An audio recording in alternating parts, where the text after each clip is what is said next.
Now, Karol Sikora is, of course, a former chief at the cancer program at the World Health Organization and Dean of Medicine at the University of Buckingham. Karol, great to have you here. What do you think about this 2-metre rule? Is there any reason for the government sticking to it when your former organisation, the World Health Organization, says 1 metre is sufficient? It says 1 metre or at least a metre, and that's the problem. Clearly, at the beginning of this, some civil servant in Whitehall said, let's make it 2, and that gives us all the options. And they're probably right when we started. Now's the time to rethink. Let's look at it again. Other countries have done differently. Other countries have either gone to 1 metre or, as in Germany's case, 1.5 metres.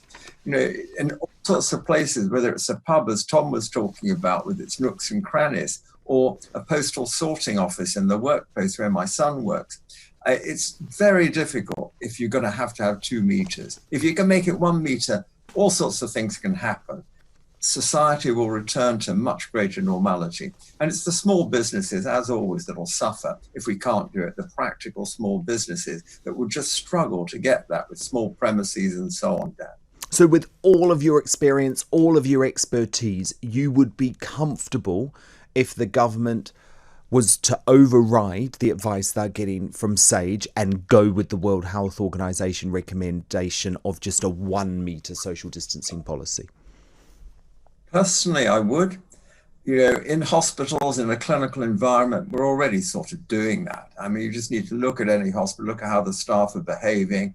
They're not keeping strictly 2 metres at the moment. It's sort of impossible in an emergency room, in a radiotherapy department, the sort of place I work, chemotherapy suite. You're touching. Sure, you can wear sort of protective clothing, but it's not high risk. And gradually, as this virus weakens and disappears, there should be less and less need for the 2 metres. It's an act of faith how far you can go before you have to monitor it. And we need to get going.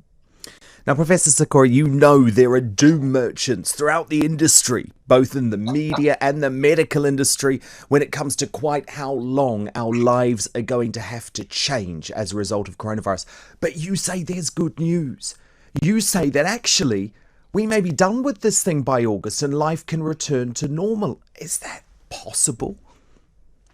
It is possible.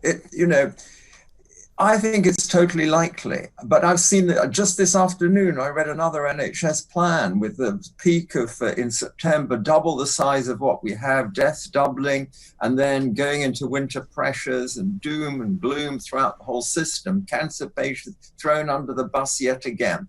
So we can't have that. Let's go forward optimistically and then deal with the crisis if it came. I don't think it's going to come. Grabbing society back is going to be so important. I'm fed up listening to doom-laden epidemiologists tell me what's going to happen, and then it doesn't happen. So let's see what we can do. So you think there is a possibility that there will be no second wave at all? I think so. I mean, if we look at the countries that came out 2 months ago, Austria, Czech Republic, and so on, there's been no second wave at all there. Now, there has been in Iran at the surface of it, when you look at the figures.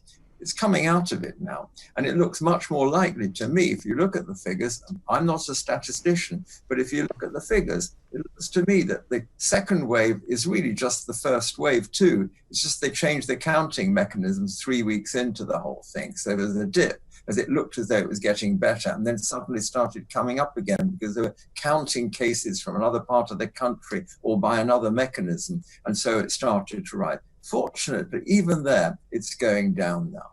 And so the deaths will go down 3 or 4 weeks later there. So, and the death rate in Iran is trivial compared to here and the rest of Europe. So something's different about how they're counting their cases. It must be. It's not something genetic. It's some fundamental difference in the way the numbers are counted. And you're a believer in this idea that the virus might just burn out naturally? I think if you look at what happened to SARS, which I remember very well in 2004, MERS, which really didn't affect us over here that much in 2012, they just burnt out. There was a lot of fuss, a lot of noise, and then it just faded out. Pandemics do that. They end when societies say they've ended. If you go back to the great plagues of medieval Europe, that's what happened there. People just got used to the idea that you just live with them. And maybe that's what's going to happen here. The idea there's a magic vaccine, the 21st century technology will come out and cost billions of dollars, which it will do.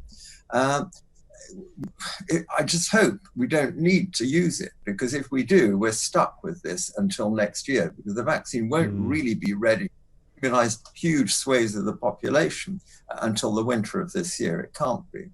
So for people, Professor, who feel that sense of terror, I guess your message is actually we should keep going. And actually, that's a perfect way to end it, with some positivity. Thank you so much, Professor Positivity Karol Sikora.